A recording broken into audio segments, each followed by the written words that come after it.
अगर वो 4 से 5 हिंदू जिन्होंने चचा को बेरहमी से पीटा, जिनकी दाढ़ी काटी, अगर वो मेरे सामने आ जाए तो मैं उनको ऐसा सबक सिखाऊं कि उनकी नस्लें भी याद करेंगी कि किसी के साथ ऐसा ना हो पाए। मैंने 4 से 5 हिंदुओं को कहा, हिंदुस्तान के हिंदू को नहीं कहा। किसी भी मुसलमान को श्री राम कहने में कोई तौहीन नहीं है, क्योंकि हमारे देश के राजा राम थे। हम अपने देश के राजा का नाम ले सकते हैं? हमने कब श्री राम को बुरा कहा? अभी चचा ने कहा कि एक भी मुसलमान नहीं था, सब गुजर के लड़के थे। जय श्री राम को छोड़ दीजिए, वंदे मातरम को छोड़ दीजिए, मेरी लड़ाई दाढ़ी की है। कहाँ हिंदू मुस्लिम हो रहा है? कौन मना रहा है हिंदू मुस्लिम? क्यों हमें परेशान किया जा रहा है? क्यों हिंदू मुस्लिम की बातें की जा रही? कहाँ हिंदू मुस्लिम है? किसने हिंदू मुस्लिम कर दिया? क्या बोल दिया हमने? क्या हम दाढ़ी की बात को नहीं कहे कि अल्लाह वालो राम वालो, अल्लाह वालो राम वालो, सियासत से अपने मजहब को बचा लो, मंदिर मस्जिद फुर्सत से बना लेना, जो नफरत से टूटे घर तो बना लो।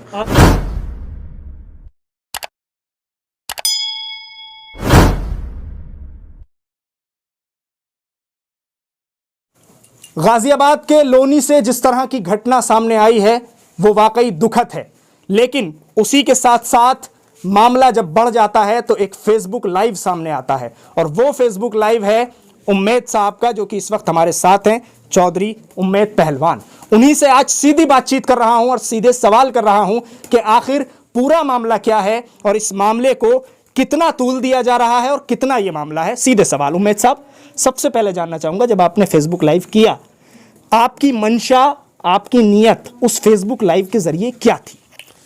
देखिए, 5 तारीख की चचा की घटना है। बिल्कुल।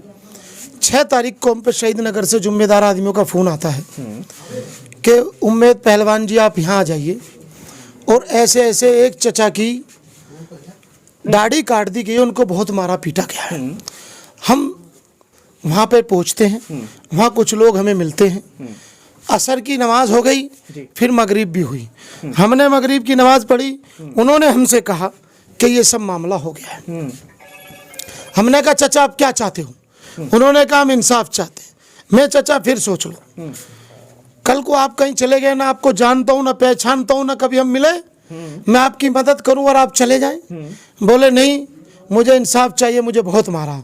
मैंने दिखाइए कहाँ मारा? जैसी कमर दिखाई मेरा दिल भर आया, इतने जख्म थे। दाढ़ी देखी, चचा का पहला फोटो देखा, कहने लगे 40 साल से मेरे दाढ़ी, 40 साल की मेरी सुन्नत है। जब हम चचा को लेकर 9 साढ़े 9 बजे बॉर्डर थाने पहुंचे, आप कहिए तो मैं आपको रात की वीडियो दिखाता हूं, कुछ चीज मेरे पास भी है जो मैंने आउट नहीं की। अच्छा। मैं आपको 6 तारीख की थाने की वीडियो दिखाता हूं कि जो हम 6 तारीख को थाने गए हैं।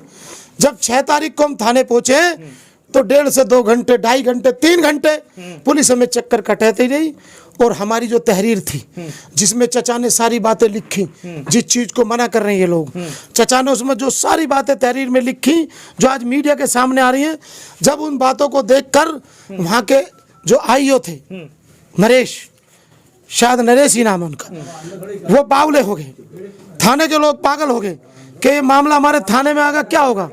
उन्होंने कहा जी हम इस तहरीर को रख जाइए और सुबह हम आपका मुकदमा कर देंगे।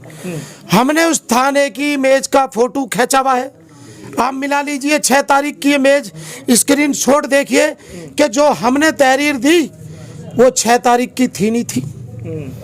जब 6 तारीख को हमारा काम नहीं हुआ तो 7 तारीख को बड़े मियाँ मेरे घर आ जाते हैं। फिर जब 7 तारीख को मेरे घर फिर आते हैं तो चचा ने मुझसे कहा कि एक बात ऐसी जो मैं आपको नहीं बता पाया हूँ। हमने कहा बताइए ऐसी कौन सी बात है जो नहीं बता पाया हूँ? कि वहाँ पुलिस वालों ने मुझसे कहा कि यार तुम्हारी दाढ़ी तो कट के बड़े अच्छे लग रहे हो, स्मार्ट लग रहे हो। पुलिस ने, थाने में मंदिर है, वो पुलिस वाले मंदिर में जाके कसम खा जाए कि ऐसा नहीं हुआ तो जितने मुकदमे इस हिंदुस्तान की धारा होती हो वो मुझ पे लगाया जाए और मुझे फांसी लगाया जाए अगर मैं एक बात भी झूठ बोलूं। फिर दरोगा जी कहते हैं कि चचा तुम्हारे क्या पैसे थे जेब में? तो उन्होंने कहा मेरे बैग में 1000 रुपये थे। तो लीजिए 2000 लीजिए, आप चले जाइए, मुकदमा मत लिखाइए। ये दरोगा जी कहते हैं। इस तरीके की बातें जब थाने में होती हैं मुझे फिर गुस्सा आया। हमने कहा कि तमीज में भी मुकदमा नहीं लिखा, उसमें भी नहीं लिखा। चाचा आइए, मैं इस बात को हिंदुस्तान की जनता के सामने रखता हूँ, तब ये लोग मुकदमा लिखेंगे। मैं 4 बजे फेसबुक लाइव आया। मैंने चचा की वो सारी बात जो चचा ने कही मैं अभी भी कहता हूँ, मैंने एक भी बात ना आगे बोली ना पीछे बोली। जो चचा ने पेपर में लिखा यानी तहरीर में, वही मैंने बोला। जो चचा ने मेरी लाइव में अपनी जुबान से बोला, वही मैंने दोहराया, ना कोई बात फालतू कही। जब चचा ने सारी बात कही, जब 7 तारीख को मैं अपनी बात कह चुका हूँ, तो मैंने 4 बजे अपनी बात बोली, 4:30 बजे तक मैं अपनी बात समाप्त कर चुका। 7 बज के कुछ मिनट पे पुलिस मुकदमा पंजीकृत करती है, वो भी छोटी छोटी धारा में हो जाता है। 10 तारीख को एक अपराधी पकड़ा जाता, परवेश गुजर नाम का। किस गुजर? परवेश।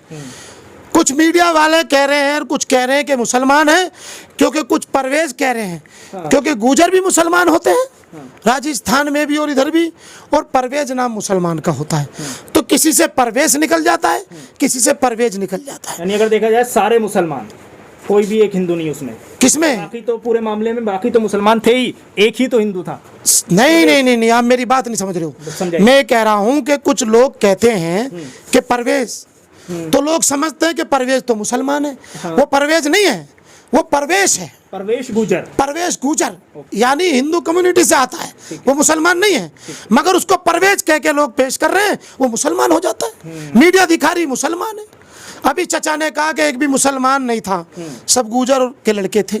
चचा ने कहा, जो चचा कह रहे हैं मैं उनकी बात में बात मिला रहा हूँ, अपनी तरफ से कोई मैंने बयान दिया हो तो बताओ। लास्ट में आपकी वीडियो में आप कहते हैं कि सबक सिखाऊंगा उन लोगों को, ये सब भी आपने बोला, उसको भी लिया जा रहा है। मैंने ये कहा कि हिंदुस्तान में ऐसे भी हिंदू हैं, इस लोनी में ऐसे भी हिंदू हैं जो हमारी दाढ़ी से, हमारी टोपी से, हमारे कपड़ों से प्यार करते हैं, हमें गले लगाते हैं, हमें इज्जत देते हैं, हमें खाना देते हैं।